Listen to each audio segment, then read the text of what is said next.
Depois de tudo que já aconteceu, depois de tudo que já se passou, quiser abaixar um pouquinho meu microfone, pode abaixar, está alto. Nós queremos repartir uma palavra com os irmãos e eu quero, na verdade, compartilhar. Essa palavra a gente não usa muito no nosso português, compartilhar. A gente fala em compartilhar. Compartilhar é você dividir algo com outra pessoa. Você pega um chocolate, tem 10 pedacinhos dele, você compartilha ele com 10 pessoas. Não é? Um pedacinho para cada um, 10 pessoas. Nós compartilhamos a ceia do Senhor. Mas compartilhar é uma palavra que ela vem de origem hispana. Ela vem do espanhol. E ela fala em dar algo para alguém, mas quando você dá e aquilo que você deu não se termina, não se acaba. Não, então é compartilhar conhecimento. Eu dou meu conhecimento para vocês, mas eu não perco aquilo que eu te dei. Então isso aqui é compartilhar. Então hoje eu quero compartilhar uma palavra do Senhor com vocês. Porque eu vou entregar a vocês, mas eu não vou ficar sem. Porque eu estou compartilhando com todos nós. Alô, Jesus está chamando. Amém. Maravilha. Se você pode, abra sua Bíblia em Lucas, capítulo 24, do versículo 1 a 5. Eu vou ser bem rápido com a palavra do Senhor. Eu disse para os irmãos que ia terminar cedo, mas não deixaram nada para mim. 11h15. 25 minutos a gente termina, tá bom, queridos? 25 minutos, o pastor vai ministrar hoje, sem falta, rapidamente, muito rapidamente. Capítulo 24 de Lucas, do versículo 1 a 5. Quem achou aí, diga amém. Amém. Amém.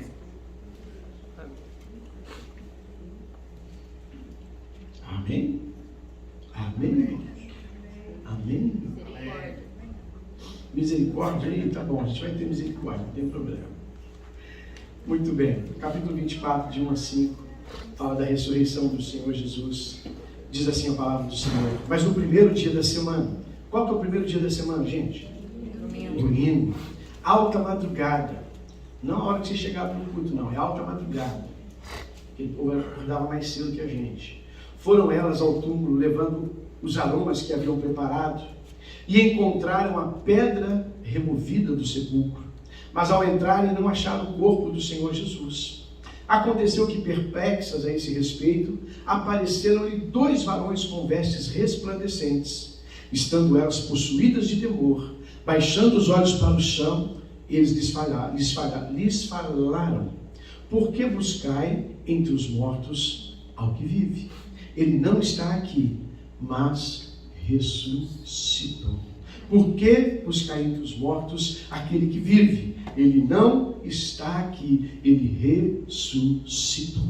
Sempre que nós lembrarmos da morte do Senhor Jesus, é importante a gente lembrarmos que ele também ressuscitou. Ele morreu sim, mas ele ressuscitou. E aqui está a base da nossa fé, está a base da fé cristã. Se você tirar a ressurreição do Evangelho, você acaba com a fé cristã.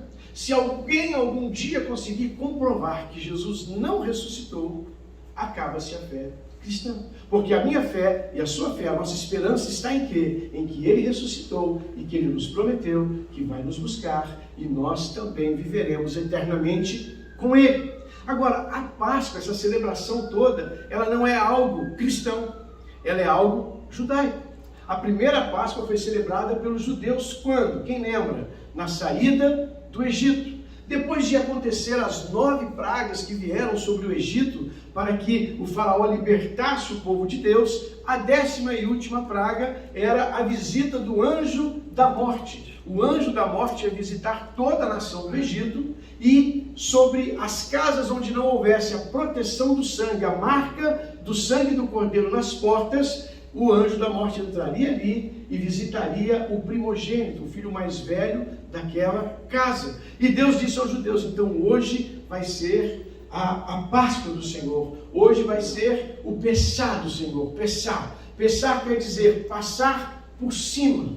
O anjo do Senhor vai passar por cima. No inglês ficou claro isso, porque é pass over, passar por cima.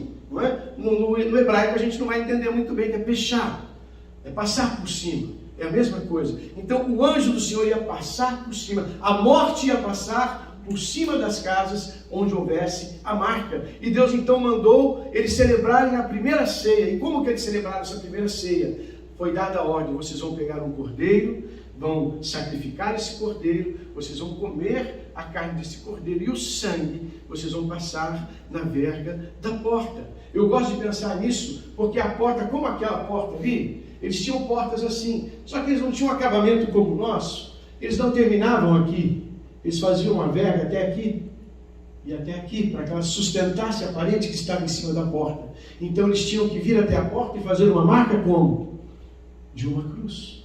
Eles tinham que vir aqui e fazer uma marca, como uma cruz, ficava aquela marca na verga da porta. E lá estava então a marca para que o anjo da morte não entrasse naquela casa. O sangue do cordeiro então era a marca para que aquela casa não fosse visitada pelo anjo da morte. E naquele dia, naquela hora, naquele momento em que o anjo passa por sobre o Egito, ali na casa dos egípcios, a tristeza, a dor, a morte e a choro. Mas nas casas dos judeus, onde havia a marca, havia alegria, havia festa, havia celebração e havia vida. São dois extremos, porque sempre que Deus visita o seu povo, Ele vai trazer salvação para aqueles que obedecem e justiça para aqueles que desobedecem.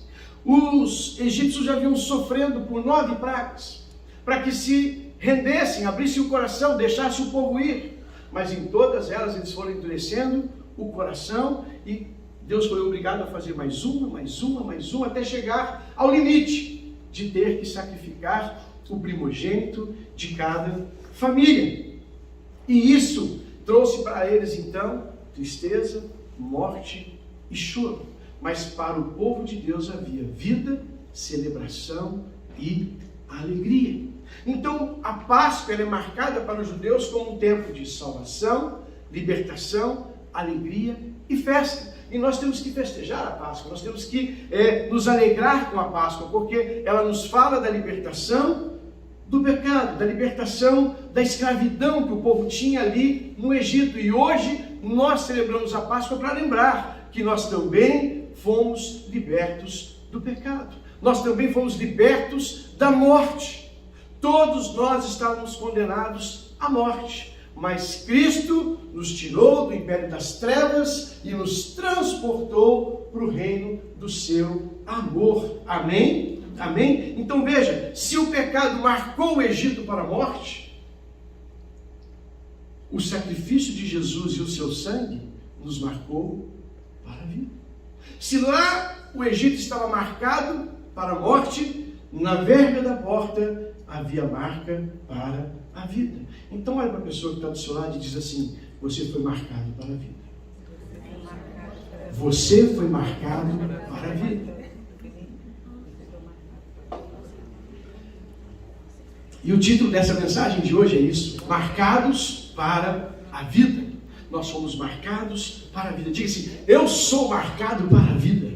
Eu sou marcado para a vida. Eu sou marcado para a vida.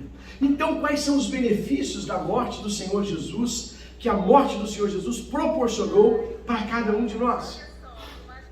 Se nós pensarmos bem, em Colossenses, no capítulo 1, no versículo 13 ao 14, a Bíblia vai dizer o seguinte para nós: Ele nos libertou do império das trevas, nos transportou para o reino do Filho do seu amor, no qual temos a redenção, a remissão dos pecados.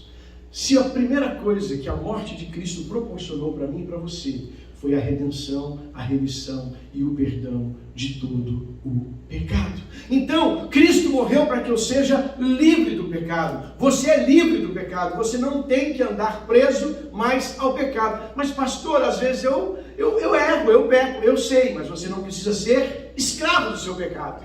Você não é mais escravo do seu pecado. Você ainda é carne. Enquanto você for carne, você vai ter dificuldades e fraquezas. Mas Cristo te libertou da escravidão. Eu já fui viciado em cigarro. Eu fumava 2 maços de cigarro por dia. Mas Cristo me libertou dessa escravidão. Como pode um homem desse tamanho ser escravo pedacinho de fumo daquele tamanho. Mas era. Acordava de manhã, sim, desesperado, antes de um café, um cigarro, senão não passava bem o dia. Escravidão, escravidão. E tantos de nós somos presos à escravidão de tantas outras coisas, não é? Podemos enumerar aqui muitas, mas Jesus veio para nos tirar da escravidão do pecado. Em João no capítulo 1, no versículo 29 ao 30, ele diz: eis o Cordeiro de Deus que tira o pecado do mundo. Os judeus, depois daquela Páscoa, onde eles saíram do Egito, eles continuaram celebrando aquela Páscoa como uma festa anual. Deus instituiu 7 festas para os judeus. Todo ano eles têm que celebrar 7 festas. E uma delas, e a segunda principal, é essa Páscoa. A outra principal é o Yom Kippur, que é o dia do perdão. Então, nesse dia, na Páscoa, todo ano eles celebravam. E todo ano eles se apresentavam diante do Senhor, trazendo aquele cordeiro, trazendo aquele sacrifício, lembrando que eles foram libertos. E quando chegava a época do Yom Kippur, eles tinham que ir lá e oferecer um sacrifício pelo pecado. Mas a Bíblia fala que o sangue de bodes e carneiros e bois que eles ofereciam simplesmente cobriam seus pecados, mas não tinham poder para tirar, apagar o pecado. Mas o sangue de Jesus nos purifica e tira de nós todo o pecado. Como disse João, eis o Cordeiro de Deus que tira o pecado do mundo. Se ele tirou do mundo, ele pode tirar de mim. Se ele tirou do mundo, ele pode tirar de você. Se ele tirou do mundo, ele pode tirar da sua casa. Essa é a nossa esperança. É a primeira coisa que ele fez por nós. A segunda coisa, eu vou correr, irmão, não vai dar tempo de a gente entrar bem nesse assunto.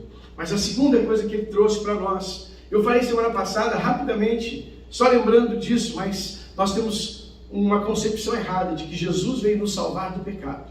Ele não veio nos salvar do pecado, ele veio tirar nós do pecado.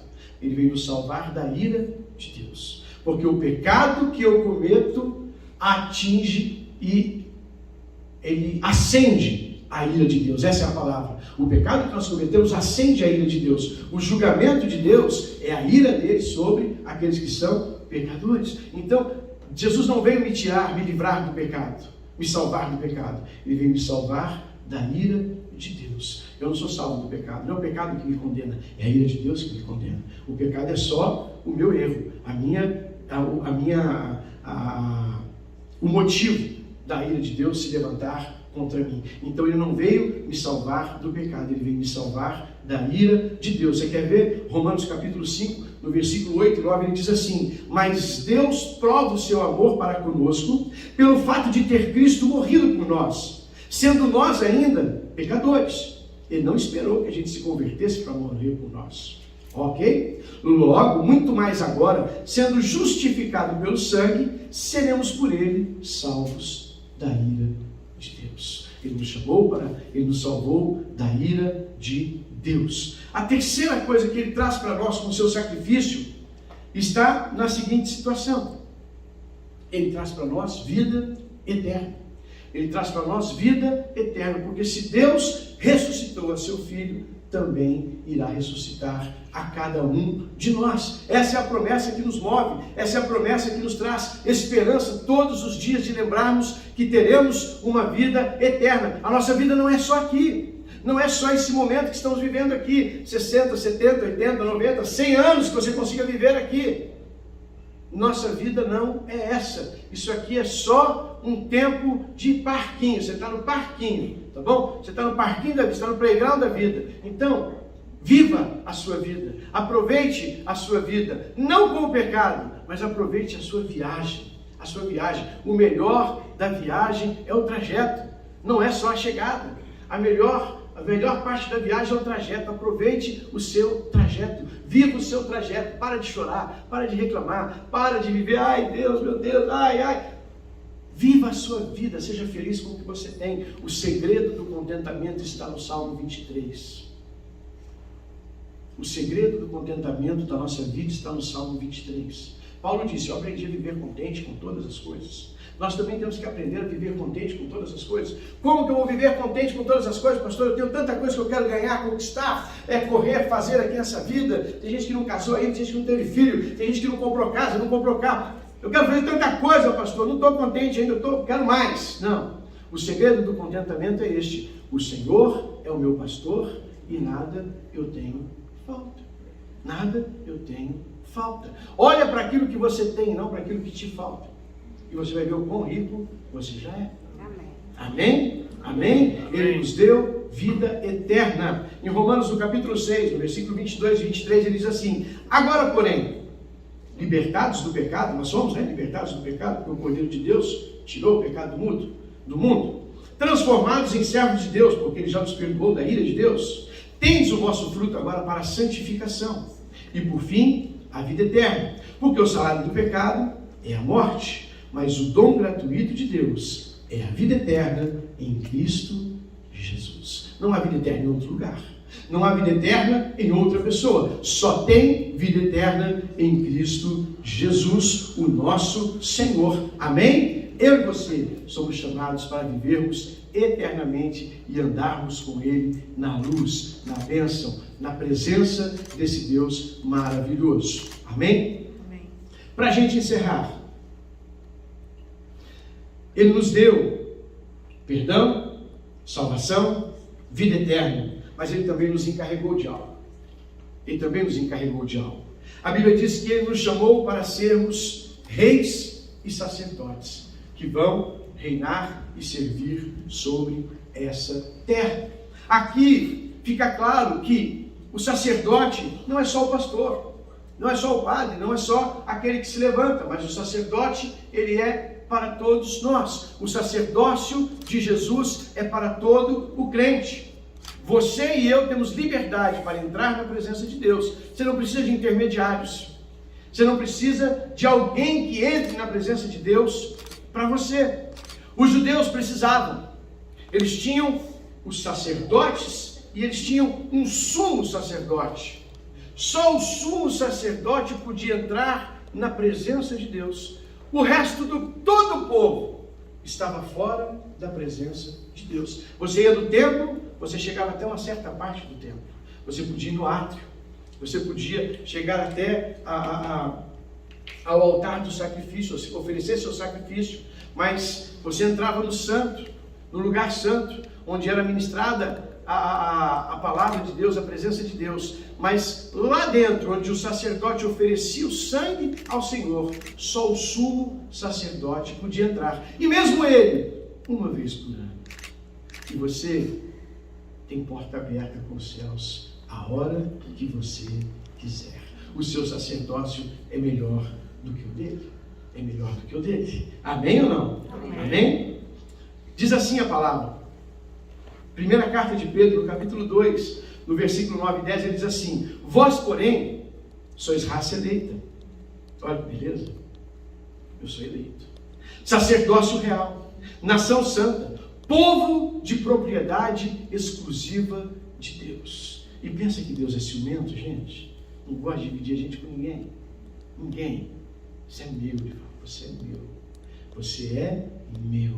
Povo de propriedade exclusiva de Deus, a fim de proclamardes as virtudes daquele que vos chamou das trevas para a sua maravilhosa luz. Vós sim, que antes não erais povos, mas agora sois povo de Deus. Que não tinhas alcançado misericórdia, mas agora alcançaste misericórdia. Eu alcancei misericórdia, você alcançou misericórdia, por isso nós somos chamados para sermos sacerdotes da casa do Senhor.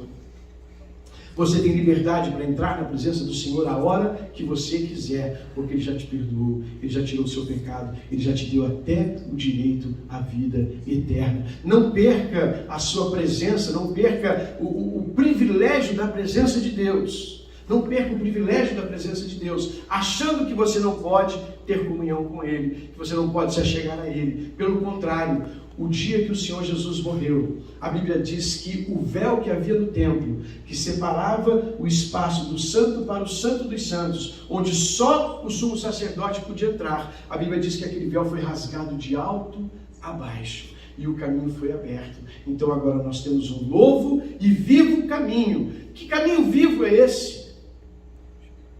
Jesus. Ele é o caminho, a verdade e a vida.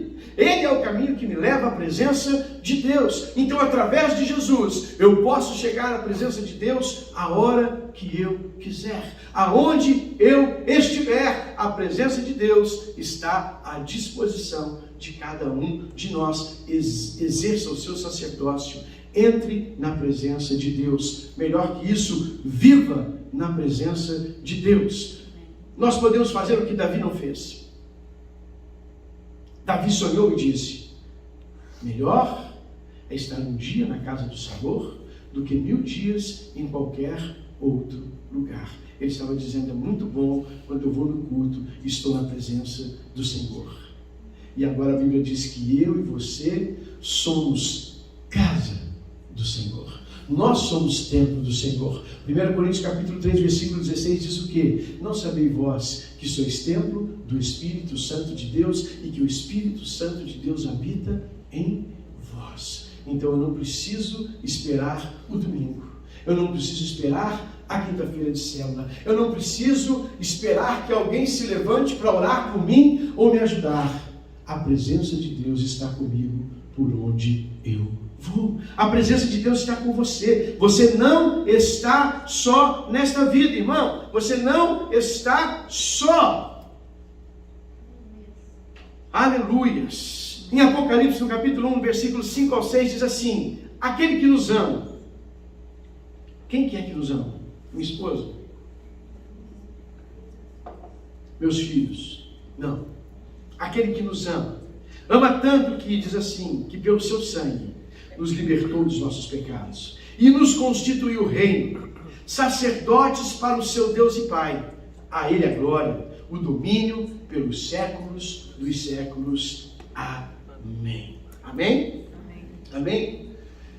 Para nós encerrarmos, eu quero fazer uma reflexão com você. A primeira Páscoa, a Bíblia diz que os judeus celebraram elas. Deus mandou celebrar com pães asmos, mais ou menos como esse que você comeu, um pão sem fermento,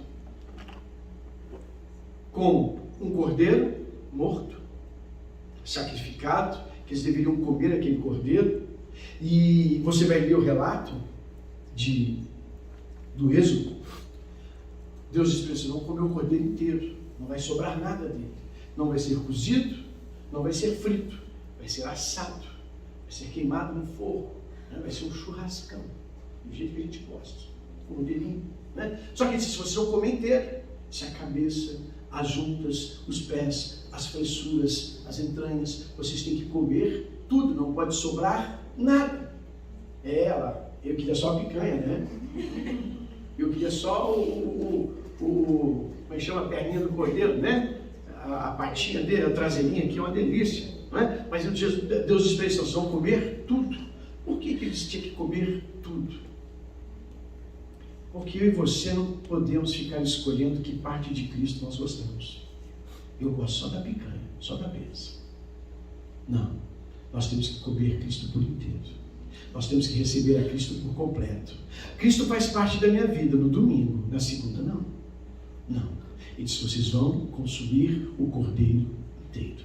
Vocês vão pegar e consumir o cordeiro inteiro. Então hoje nós temos que fazer um pacto de consumir o cordeiro inteiro. Nós aceitamos do cordeiro a picanha e aceitamos também a cabeça, o governo. Nós aceitamos do cordeiro a coxa boa, não é? O pernil, mas aceitamos também os seus olhos que miram para nós e veem nossas vidas e olham para nós e nos observam. Nós aceitamos também os pés do cordeiro que nos leva a caminhar para os lugares corretos. Você tem que consumir o cordeiro inteiro. Não dá para viver uma vida cristã pela metade. Não dá para viver uma vida cristã mais ou menos. Nós temos que consumir e consumir o cordeiro inteiro. Então tinha um pão asmo, tinha cordeiro. O pão asmo dizia sobre o pecado. Não por fermento na massa. Porque a Bíblia diz que um pouco de fermento, quem cozinha sabe disso, não é? Você põe 1 quilo de farinha, 5 ovos, leite, um monte de coisa. Aí você põe uma colher de fermento, não é? E se você não põe uma colher de fermento, também vem aquele negócio esquisitão, né? Então uma colher de fermento muda tudo. Então a Bíblia fala que um pouco de fermento também estraga toda a nossa vida. Um pouco de pecado estraga toda a nossa vida. Então, o pão asmo fala da separação. O consumir o cordeiro inteiro fala de tomar Cristo por inteiro. E havia ervas amargas, marruco, uma couve, um almeirão, não sei o que eles tinham naquele lugar onde eles moravam naquela época, que eles comiam como erva amarga, mas uma rúculazinha bom, né? Uma coisa boa. Mas a erva amarga falava do tempo da tribulação que eles tinham passado no Egito, do sacrifício que eles tinham sofrido ali por 400 anos como escravo. E na última ceia, e eles continuaram comendo a ceia assim a vida toda, até hoje você vai à casa do judeu, no dia da Páscoa ele vai ter lá o cordeiro, vai ter ervas amargas e vai ter o pão sem fermento. Até hoje ele celebra assim. Mas se você prestar atenção, nós lemos o relato da ceia do Senhor. Na ceia do Senhor diz que ele serviu o pão sem fermento e o vinho apenas. Não tinha cordeiro e não tinha ervas amargas. Por que será? Por quê? Porque a amargura da escravidão já foi cancelada. Não precisa mais. E o cordeiro, por que não tinha cordeiro, pastor? Porque o cordeiro agora não tinha sido sacrificado. Ele estava vivo e na mesa, servindo a ceia para os seus discípulos. O cordeiro não estava morto, o cordeiro estava vivo. E ele estava servindo a cada um de nós. E Jesus mais atrás, ele diz o seguinte: o Filho do Homem não veio para ser servido, mas ele veio para servir a muitos. E ele serviu os seus até o fim. Você foi servido por Jesus, servido de vida eterna, servido de perdão, servido de gratidão, servido de tantas coisas, de salvação para a nossa vida, para a nossa alma, para o nosso coração. Então pense nisso, pense nisso. O nosso Cordeiro, ele morreu? Sim, mas ele ressuscitou e ele está vivo para todo o sempre. Amém, amém e amém. E é o sangue do Cordeiro, deste Cordeiro, que te marcou para a vida. Eu não sou marcado pelo pecado para a morte. Eu sou marcado pelo sangue de Jesus para a vida. Você foi marcado para a vida. Você foi marcado para a vida. Você foi marcado para a vida. E vida, disse o Senhor Jesus, vida em abundância, vida em alegria, vida em tranquilidade. Foi Ele quem nos disse: não andeis ansiosos com coisa alguma. Por que você está triste? Por que você está ansioso? Por que você está apreensivo? Por que você está abatido? Levanta a tua cabeça, olha para o céu, olha para cima e lembre-te daquele que ressuscitou, se entregou por você, mas ressuscitou e vivo está para todo o sempre. Amém? Amém? Nós podemos cantar mais uma vez porque Ele vive? O povo está aí, cadê o povo? Vem para cá, vamos comigo.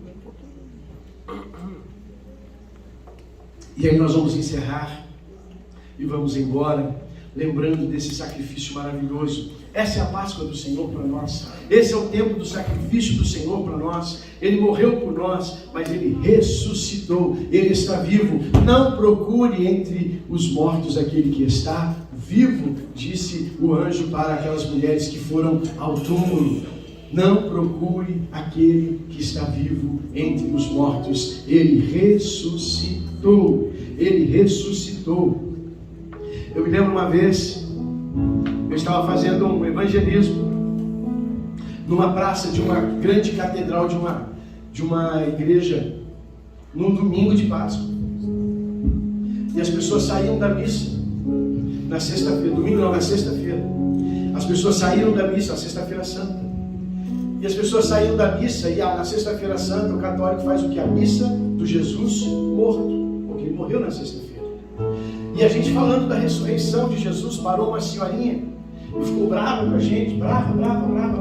Eu sempre lembro dessa história. E ela disse: vocês não podem estar felizes assim, fazendo essas coisas felizes aqui no meio da praça. Jesus morreu, Ele está morto, e vocês estão aí falando, gritando, e rindo, e celebrando. O que está acontecendo com vocês? Vocês não sabem que Ele está morto? Eu parei tudo e disse: senhora, é verdade, Ele morreu, mas ninguém avisou a senhora que Ele já ressuscitou. Ele não está mais morto, Ele está vivo. Por isso nós estamos celebrando, Senhor. Porque eu não preciso mais celebrar a morte dele, eu posso celebrar a vida dele. Eu celebro a morte dele porque a morte dele me trouxe perdão. Mas agora eu celebro a vida porque a vida dele me trouxe vida e vida em abundância. E vida eterna para todo sempre. E aquela senhora saiu ali meio contradita, mas ela entendeu que ele já ressuscitou.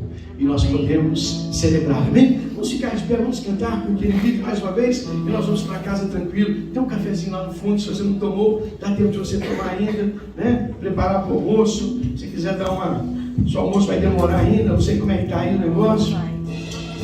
Aproveita, passa ali, toma um café, dá uma enganada. Vai levando. Celebre a vida, celebre a bênção, celebre a ressurreição do Senhor, daquele que te chamou do reino das trevas. Cante alto. Canta alto, irmão, para valor interno, para valar. Satanás, para valar tudo.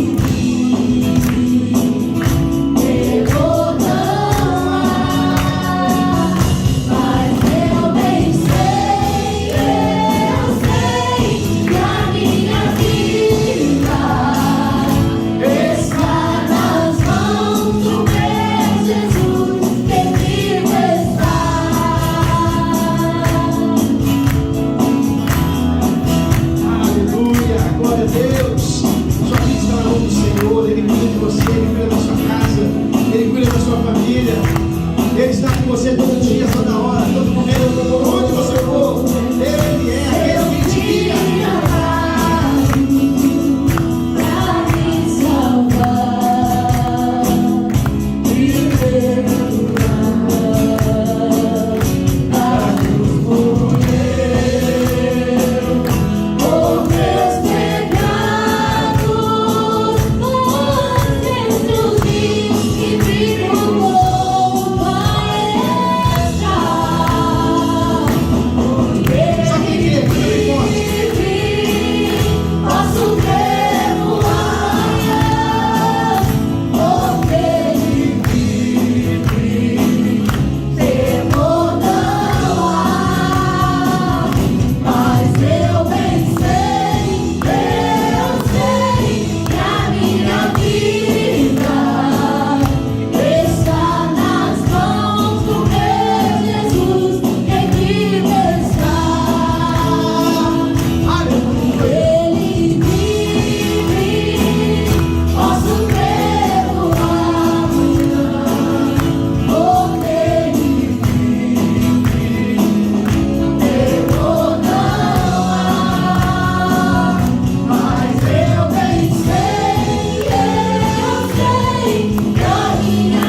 alguém no nosso meio que precisa desse perdão hoje, precisa dessa vida eterna, não tem certeza do seu futuro.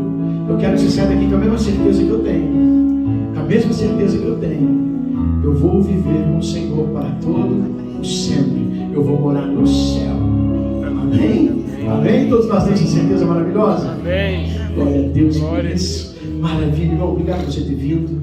Obrigado pela tua presença. Obrigado por ter chego, estar conosco. Domingo que vem nós estamos aqui novamente. Estaremos aqui reunidos para mais uma grande celebração. Não perca, venha para cá. Eu tenho uma palavra para o seu coração.